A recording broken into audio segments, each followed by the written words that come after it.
বিসমিল্লাহির রহমানির রহিম। আসসালামু আলাইকুম। কেমন আছেন সবাই? আশা করি যে যেখানে আছেন সুস্থ আছেন। আমিও আলহামদুলিল্লাহ ভালো আছি। আজকাল পা ফাটার সমস্যা কম বেশি সবারই হয়ে থাকে। বিশেষ করে শীতকালে পা ফাটার সমস্যা দেখা দেয়। আবার অনেকেরই আছে গরমেও পা ফাটে। আমরা কিন্তু বাজার থেকে অনেক দামি ক্রিম বা লোশন কিনে নিয়ে এসেও পা ফাটা থেকে মুক্তি পায় না।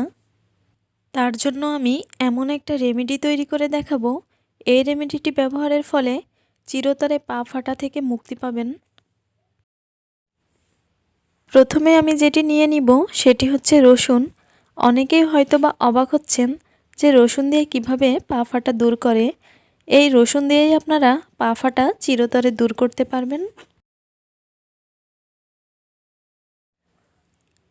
আমি এখানে কিছু রসুনের কোয়া আগে থেকেই খোসা ছাড়িয়ে নিয়েছি। আপনারা আপনাদের পায়ের ফাটা অনুযায়ী বুঝে রসুনের কোয়া নিয়ে নেবেন। দেখুন আমি এইভাবে রসুনের কোয়াগুলো পেস্ট করে নিব। আপনারা চাইলে রসুনের কোয়াগুলো পাটায় বেটেও নিতে পারেন, তবে খুব বেশি মিহি করা যাবে না। তার জন্য আমি এটা দিয়েই রসুনের কোয়াগুলো থেতো করে নিচ্ছি। এই রেমেডিটি ব্যবহারের পূর্বে কিছু টিপস আমি আপনাদের বলে দিব,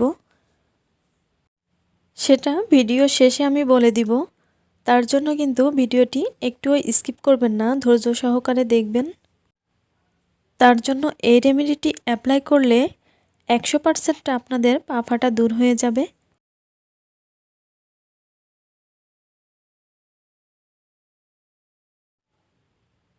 এই যে দেখুন রসুনের কোয়াগুলো পেস্ট করা হয়ে গিয়েছে।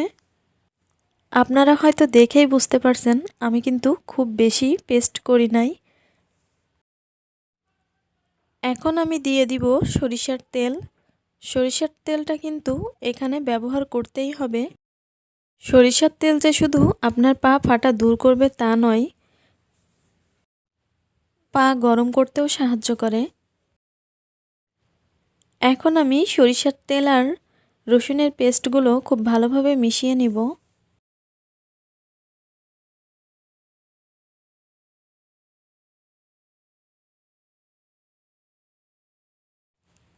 এখন আমি এখানে নিয়ে নিব গ্লিসারিন। গ্লিসারিন এখানে 4-5 ফোঁটার মতো ব্যবহার করব। আপনারা অনেকেই জানেন গ্লিসারিন আমাদের ত্বককে সফট এবং মসৃণ রাখতে সাহায্য করে। তাছাড়া অনেকের এই শীতে ত্বক এবং পায়ের গোড়ালি ফাটা দূর করতেও খুবই উপকারী। এখন আমি ব্যবহার করছি মধু। মধু ব্যবহার করার কারণ হচ্ছে আপনার পা যখন ফেটে যাবে তখন আপনার পা অনেক বেশি রুক্ষ দেখাবে। তাই আপনার পাটাকে মসৃণ করার জন্য এখানে মধুটা দিতে হবে। আমি এখানে সামান্য পরিমাণের মধু নিয়েছি। যেহেতু এখানে গ্লিসারিন ব্যবহার করা হয়েছে তার জন্য মধু আর গ্লিসারিন একই কাজ করবে। আপনারা চাইলে এখানে যে কোনো একটি উপাদান ব্যবহার করতে পারেন। এরপরে আমি দিয়ে দিব কয়েক ফোঁটা লেবুর রস। তবে লেবুর রস বেশি দিতে যাবেন না, জাস্ট কয়েক ফোঁটা দিলেই হবে।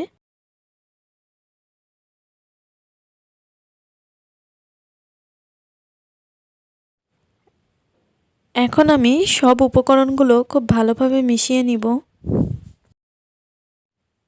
তো প্রথমে আমি যে কথাটি বলেছিলাম, এই রেমেডিটি ব্যবহারের পূর্বে যে টিপসগুলো ফলো করতে হবে সেটি হচ্ছে প্রথমে কুসুম গরম পানিতে সামান্য কিছু লবণ মিশিয়ে আপনার পা দুটিকে পরিষ্কার করে নিতে হবে। অবশ্যই আপনার পা দুটিকে পরিষ্কার করে এই রেমেডিটি লাগাতে হবে। আর এই রেমেডিটি দিনে একবার লাগালেই হবে, 2 বার লাগানোর কোনো দরকার হবে না। এই যে দেখুন আমি যেভাবে লাগিয়ে নিচ্ছি ঠিক এইভাবেই আপনার পায়ের গোড়ালিতে লাগিয়ে নেবেন। আশা করি এই রেমেডিটি লাগানোর ফলে আপনার পা ফাটার সমস্যা 100% দূর হয়ে যাবে। আশা করি আজকের ভিডিওটি ভালো লেগেছে। যদি ভালো লাগে তাহলে প্লিজ একটি লাইক দিয়ে দিবেন।